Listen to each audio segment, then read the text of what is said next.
this morning. I had that call. Next stop on the bass tour was Kentucky Berkley Lake out of Paris, Tennessee. You know, this tournament was all about the ledge bite. You know, post-spawn fish, going the summertime pattern, fish moving on the main river ledges and the creek ledges. So fish on the drops, you know, but not any ledges. And it's important to realize that certain little spots hold those fish on the ledges. And those little spots were shell beds. Shell and mussel mounds really were the key areas on those ledges. And there were two baits I used in the Kentucky Lake tournament.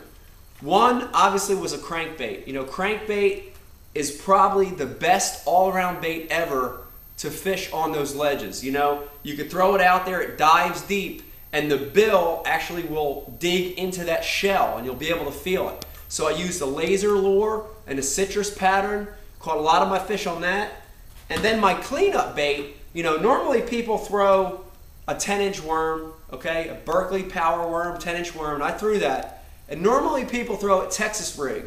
In that tournament, I throw it a little bit different style.